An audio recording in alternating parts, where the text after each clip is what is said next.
Então, pessoal, a ideia aqui é falar um pouco sobre a história de São Francisco de Paula, o município. Sidney Cúnico falando. Primeiro, entender por que a gente estuda história, né? Eu gosto muito de estudar história para criar conexões, né?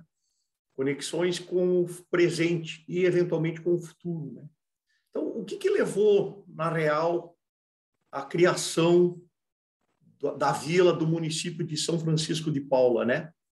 Tem uma razão fundamental para esse município ter surgido, né? Que era o famoso caminho dos tropeiros, ou rota dos tropeiros, né? Mas o que levou a essa rota dos tropeiros e o caminho dos tropeiros ser criado e passar por ali, né? Aí nós temos dois motivos principais que são interessantes e são dois animais, como dois animais. Olha ali o seu Valença, né? Então, a gente começa a conversar essa história, contar essa história lá para o ano de 1600, tá?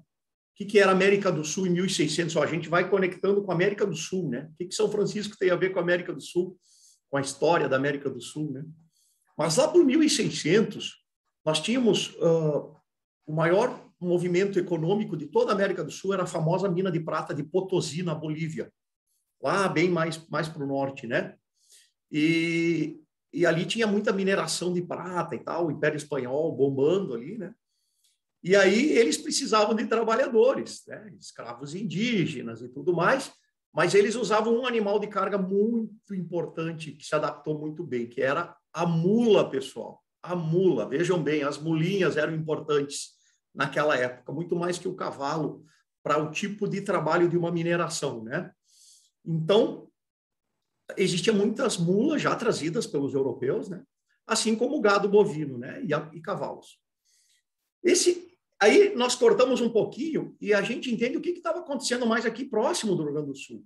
A gente estava iniciando o desenvolvimento dos povos jesuíticos, né? Os povos jesuítas, com os padres, os freis da congregação jesuíta, né? Que eles iam catequizar os índios, né? E formavam aldeias e desenvolviam e tal. Esse pessoal estava do lado de lá do Rio Uruguai, pelo ano de 1600, começaram a atravessar o Rio Uruguai, vindo para o lado do que hoje é o Rio Grande do Sul. E aí nós temos um caso em 1630, 1632, por aí, que é o padre Cristóvão de Mendonça e Orellana. Ele resolve trazer, para ajudar a alimentar os índios e tudo mais, 1.000 e poucas cabeças de gado. Alguns historiadores falam em 1.500 e tal. Ele traz para o lado de cá do rio e distribui nas aldeias jesuítas. E esse gado, ele se espalha, né? Ele se espalha. E ele, com o advento da chegada dos bandeirantes, que destruiu com esses povos, né? Esse gado foi ficando meio perdido aí, chamado gado orelhano, que é o gado original gaúcho, né? Tem uma música do Dante Ramon Ledesma, né? Orelhano, sem marca e sem sinal. Ele fala disso porque era um gado que andava por aí. Se criou sozinho, né? Estou falando lá em 1600 e pouco. Então, havia muito gado sobrando, né? E lembram que eu falei das mulas, né? Aí a gente já vem um pouquinho para frente, vem pelo ano de 1730, por aí, começamos a conectar com a história de São Francisco de Paula. 1730. A mina de Potosí já tinha diminuído a sua produção bastante, né?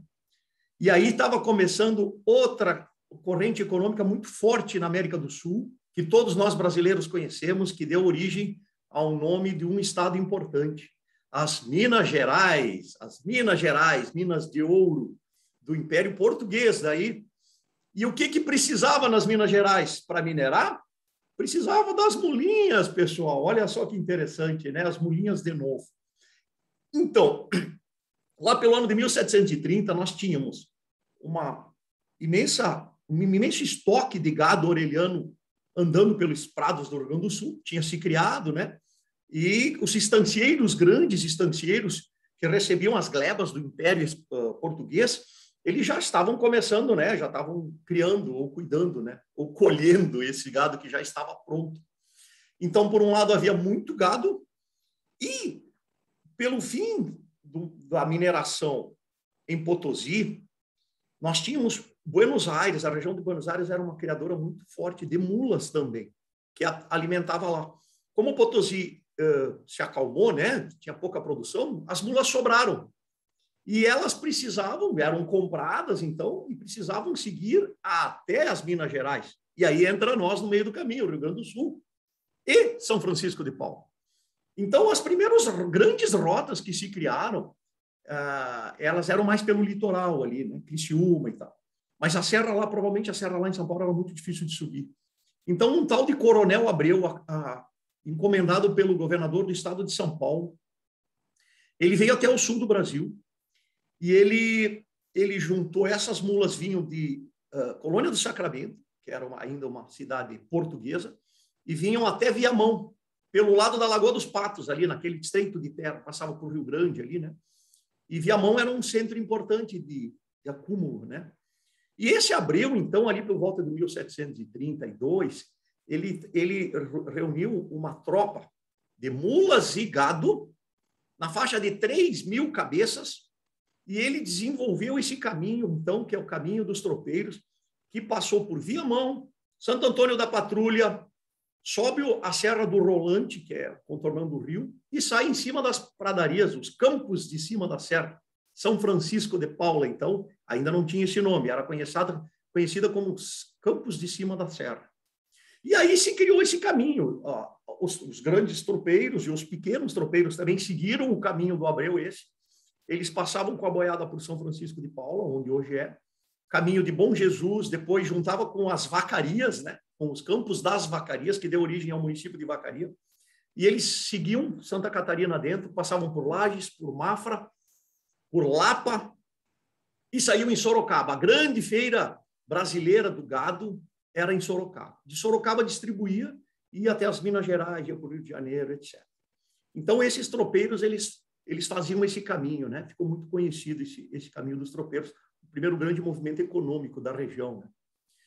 E aí a gente dá um pulinho para frente para entender, então, realmente a criação. Em 1752, o governo imperial de Portugal, ele denomina um tal de Capitão Chaves, né? Capitão Chaves, considerado o criador da cidade, né, do município.